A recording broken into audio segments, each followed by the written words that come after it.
ನಾಗಭೂಷಣ್ ಅವರ ನೀವು ಕಾಣೋಷ್ಟು ದಡ್ರೇನಲ್ಲ.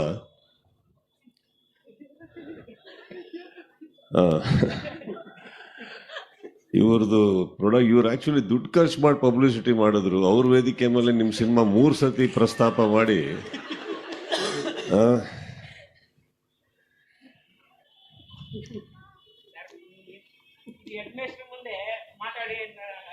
ಇಲ್ಲ, ನಿಮ್ಮ ಮೈಕ್ ಇದ್ದಾಗ ನಿಮ್ಮ ಮಾತಾಡೋ ಟೈಮ್ ಮುಗೀತು. ಸೊ ಬಳಸ್ಕೊಳ್ಳಿ, ವೇದಿಕೆ ಬಳಸ್ಕೊಳ್ಳಿ, ತಪ್ಪಲ್ಲ, ಒಳ್ಳೇದಾಗ್ಲಿ. ಚಂದ್ರು ಸಿನಿಮಾದು ಹೆಸರೇನಪ್ಪ? ಅವ್ರ ಸಿನಿಮಾ ಹೆಸರೇನು? ಫಾದರಿಗೆ ಒಳ್ಳೇದಾಗ್ಲಿ ಅಂತ ಹೇಳ್ಬಿಡಿ ಲಾಸ್ಟ್. ಸೊ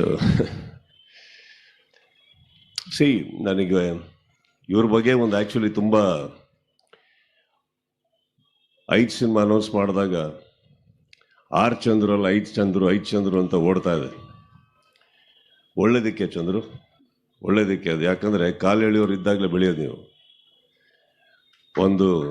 ಇಲ್ಲ ಒಂದು ಏನಕ್ಕಂದರೆ, ಒಂದು ಕಬ್ಜಾ ಮಾಡಿದ್ದಾರೆ, ಒಂದು ಪ್ರಯತ್ನ ಮಾಡಿದ್ರು, ಅದರಲ್ಲಿ ಕೆಲವು ಕಮೆಂಟ್ಸ್ ಬಂದಿರ್ಬೋದು, ಮಾತುಗಳು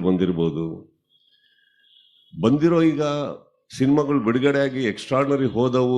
ಯಾರದೇ ಸಿನಿಮಾಗಳಾಗಲಿ ಎಲ್ಲದೂ ಏನು ಎಕ್ಸ್ಟ್ರಾರ್ಡನರಿ ಆಗಿರೋದಿಲ್ಲ. ಬಟ್ ಕೆಲವು ಟೈಮ್ ರಿಲೀಸ್ ಚೆನ್ನಾಗಿರುತ್ತೆ, ಕೆಲವು ಟೈಮ್ ಯಾವುದೋ ಒಂದು ಹಾಡು ಚೆನ್ನಾಗಿರುತ್ತೆ, ಯಾವುದೋ ಕಾರಣಗಳಿಗೆ ಸಿನಿಮಾ ಓಡಬೇಕು ಅಂದಾಗ ನಮ್ಮ ಕರ್ನಾಟಕದಲ್ಲಿ ಪ್ರಯತ್ನಗಳು ಬರಬೇಕಾದ್ರೆ ಕಮೆಂಟ್ಸ್ ಮಾಡೋದು ಬಿಟ್ಬಿಟ್ಟು ಅಟ್ಲೀಸ್ಟ್ ಪ್ರೋತ್ಸಾಹ ಕೊಡೋದ್ರಲ್ಲಿ ಖುಷಿ ಇದೆ ಅಂತ ನನಗನ್ಸುತ್ತೆ. ಇಲ್ಲೂ ಒಂದು ಫಾದರ್ ಅನ್ನೋ ಟೈಟ್ಲ್ ಇಡಬೇಕಾದ್ರೆ ಯಾವುದೋ ಏನೋ ಮಾಡ್ಬೋದಿತ್ತು. ಡಾರ್ಲಿಂಗ್ ಕೃಷ್ಣ ಅವರು ಒಂದು ಬೇಡಿಕೆಯಲ್ಲಿರುವಂಥ ಒಬ್ಬ ನಾಯಕ ನಟ, ಅವ್ರನ್ನ ಇಟ್ಕೊಂಡು ಏನು ಬೇಕಾದ್ರೆ ಒಂದು ಕಮರ್ಷಿಯಲ್ಲು ಅದು ಇದು ಅಂತ ಹೋಗ್ಬೇಕಾದ್ರೆ ಒಂದೇನೋ ಅಲ್ಲಿಂದ ಇಲ್ಲಿಗೆ ಒಂದು ಜಂಪ್ ಅಂತ ಅಂತೀನಿ. ಚಂದ್ರು, ನಿಮ್ಮದು 5 ಮಾತ್ರ ಅಲ್ಲ, ಇನ್ನೂ 50 ಸಿನಿಮಾ ಮಾಡಿ ಕನ್ನಡಕ್ಕೆ ಮಾಡ್ತಾ ಇದ್ದೀರ ತಾನೆ, ಚೆನ್ನಾಗಿ ಮಾಡಿ. ಆ್ಯಂಡ್ ಎಲ್ಲಿವರೆಗೆ ನಿಮಗೆ ನಿಮ್ಮ ಮಾಧ್ಯಮ ಸ್ನೇಹಿತರ ಒಂದು ಸಪೋರ್ಟ್ ಇರುತ್ತೋ, ಒಳ್ಳೊಳ್ಳೆ ಸ್ನೇಹಿತರು ನಿಮ್ಮ ಜೀವನದಲ್ಲಿದ್ದಾರೋ, ಐ ಥಿಂಕ್ ಎಲ್ಲ ಒಳ್ಳೆಯದೇ ಆಗುತ್ತೆ. ಕೈ ಹಿಡಿಯೋರಿದ್ದಾರೆ ತಾನೆ, ಮಿಕ್ಕಿ ದೇವ್ರಿಗೆ ಬಿಟ್ಬಿಡಿ, ಕಮೆಂಟ್ಸ್ನ ಒಳಗಡೆ ಹಾಕ್ಕೊಳ್ಳಿ ಅಷ್ಟೇ ಅಂತ ಹೇಳ್ತಾ, ಇಡೀ ಟೀಮಿಗೆ ಒಳ್ಳೇದಾಗಲಿ. ನಾವು ಯಾವ್ಯಾವ ಸಿನಿಮಾ ಇವ್ರದ್ದು ಲಾಂಚ್ ಮಾಡಿದ್ದೀನೋ ಎಲ್ಲ ಹಿಟ್ ಆಗಿದೆ ಅಂತ ಜವಾಬ್ದಾರಿ ನನ್ನ ತಲೆ ಮೇಲೆ ಹಾಕ್ಬಿಟ್ರಿ ಅವರು. ಭಾಳ ಚೆನ್ನಾಗಿ. ಸಿ, ಐ ಥಿಂಕ್ ಕೃಷ್ಣ, ನಿಮ್ಮ ಸಕ್ಸಸ್ ಬರ್ತಾ ಇರೋದು ನಿಮ್ಮ ಹಾರ್ಡ್ ವರ್ಕಿಂದ, ನನ್ನಿಂದಲ್ಲಪ್ಪ. Keep that in mind, it's yours, right? Let it be yours. And ಕರೆಸಿದ್ದಕ್ಕೆ thank you. And R Chandru ನನ್ನ ಗೆಳೆಯ, ನನ್ನ ಸಹೋದರ. ಅವನು ಎಷ್ಟೇ ಒಳ್ಳೇದಾಗಲಿ ಕೆಟ್ಟ ಸಿನಿಮಾ ಮಾಡಿದ್ರು ನನ್ನ ಸಹೋದರ, ಅವರಿಗೆ ಯಾವತ್ತೂ ನಮ್ಮ ಸಪೋರ್ಟ್ ಇದ್ದೇ ಇರುತ್ತೆ. ನಾನು ಬೆಲೆ ಕೊಡೋದು ಅವರು ಏನು ಖರ್ಚು ಮಾಡ್ತಾರೆ ಅದು ಮಾಡ್ತಾರೆ ಅನ್ನೋದಕ್ಕಲ್ಲ. He is a good human. By the end of the day is a good man.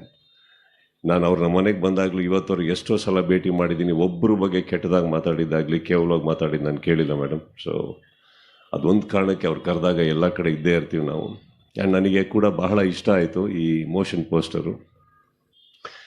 Poster ಕೇಳಿದ್ರು. ನಾನು ಮೋಷನ್ ಪೋಸ್ಟ್ರು ಸಮೇತ ರಿಲೀಸ್ ಮಾಡ್ತೀನಿ ಅಂತ ಹೇಳಿದ್ರು. ಇದು ಅವ್ರದ್ದಲ್ಲ, ನನ್ನ ಐಡಿಯಾ. ಅವರು ಕ್ರೆಡಿಟ್ ತೊಗೊಂಡ್ಬಿಟ್ರು ಇಲ್ಲಿ ಬಂದ್ಬಿಟ್ಟು, ಚಂದ್ರು ಅವರು. ಪೋಸ್ಟ್ ರಿಲೀಸಿಗೆ ಕರೆದ್ರು. ನಾನು ಹಾಗೆ ಮಾಧ್ಯಮವನ್ನೆಲ್ಲ ಕರೆದು, ಅಷ್ಟು ಕ್ಯಾಮ್ರಾಗಳು ಬಂದಿರ್ತವೆ, ಬರೀ ಪೋಸ್ಟ್ ರಿಲೀಸ್ ಮಾಡಬೇಡಿ, ಒಂದು ಮೋಷನ್ ಪೋಸ್ಟ್ ಬಿಡಿ, ಸಿನಿಮಾ ಒಳ್ಳೇದಾಗುತ್ತೆ ಅಂತ. ನನಗೆ ಸೇರಬೇಕಾಗಿರೋದು ನನಗೆ ಸೇರಬೇಕು. ದುಡ್ಡಂತೂ ಕೊಡಲ್ಲ, ಹೆಸರನ್ನ ಕೊಡಿ.